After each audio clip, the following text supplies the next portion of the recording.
بسم اللہ الرحمن الرحیم۔ یہ دنیا بہت خوبصورت اور پرامن ہو سکتی ہے اگر ہر انسان دوسرے انسان کو زندگی گزارنے کا وہی حق دے جو وہ اپنے لیے چاہتا ہے۔ رشتے نبھانے کا ظرف نہ ہو تو رشتے بنانے سے گریز کیجیے۔ جب تمہیں لگے کہ تمہاری روح کو ذکر خدا سے سکون محسوس ہوتا ہے تو سمجھ لو کہ اللہ پاک تمہیں پسند کرتا ہے۔ قدر تو وہ ہوتی ہے جو کسی کی موجودگی میں ہو، جو کسی کے بعد ہو اسے پچھتاوا کہتے ہیں۔ غلط فہمی اگر دل میں زیادہ دیر رہے تو بدگمانی کو جنم دیتی ہے اور بدگمانی فاصلوں کا باعث بنتی ہے۔ جن لوگوں کی تنہائیاں پاک ہوتی ہیں ان کی دعائیں کبھی رد نہیں ہوتی۔ اپنی خواہشات کو پانی کی طرح صاف رکھیں۔ جس طرح پانی کے قطروں سے دریا بنتا ہے اسی طرح خیالات، کردار اور ایمان بنتے ہیں۔ بہترین زندگی جینے کے لیے اس حقیقت کو تسلیم کرنا پڑتا ہے کہ سب کو سب کچھ نہیں مل سکتا۔ طاقت اور جہالت دونوں کسی چیز کو نہیں مانتے۔ اتنی جلدی دنیا کی کوئی چیز نہیں بدلتی جتنی جلدی انسان کی نیت اور نظریں بدل جاتی ہیں۔ رزق اور موت کا خوف نہ رکھو، یہ اللہ کا اختیار ہے۔ نہ کوئی رزق چھین سکتا ہے اور نہ کوئی موت دے سکتا ہے سوائے اللہ کے۔ اپنا مقابلہ کسی سے مت کرو، نہ ہی خود کو کم تر سمجھو۔ تم جیسے بھی ہو بہترین ہو۔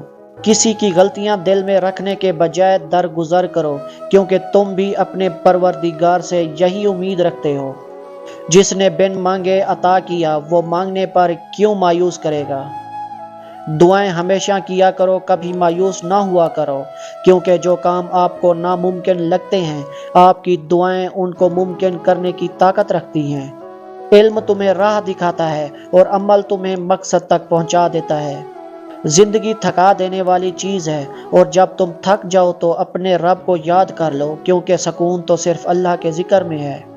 عقل مند اپنے آپ کو پست کر کے بلندی حاصل کرتا ہے اور نادان اپنے آپ کو بڑھا کر ذلت اٹھاتا ہے۔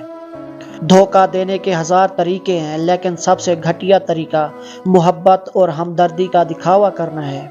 محبت کا اصل حقدار تو تمہارا رب ہے۔ تم بس اپنے رب کے آگے جھکو، وہ کسی اور کے آگے جھکنے نہیں دیتا۔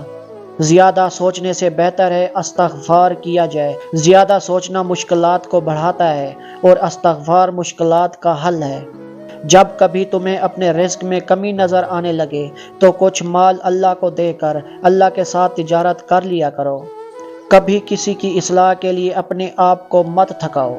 عاقل اپنے کام پر اور جاہل اپنی امیدوں پر بھروسہ کرتا ہے۔ عاقل کمال چاہتا ہے اور جاہل مال چاہتا ہے۔ جو اللہ کے سوا کسی دوسرے سے نفع پہنچنے کی امید رکھتا ہے اس کی امیدیں جھوٹی ثابت ہوتی ہیں۔ جس طرح شبنم کے قطرے مرجھائے ہوئے پھول کو تازگی بخشتے ہیں اسی طرح اچھے الفاظ مایوس دلوں کو روشنی بخشتے ہیں۔ زندگی اس طرح بسر کرو کہ دیکھنے والے تمہارے درد کے بجائے تمہارے صبر پر رشک کریں۔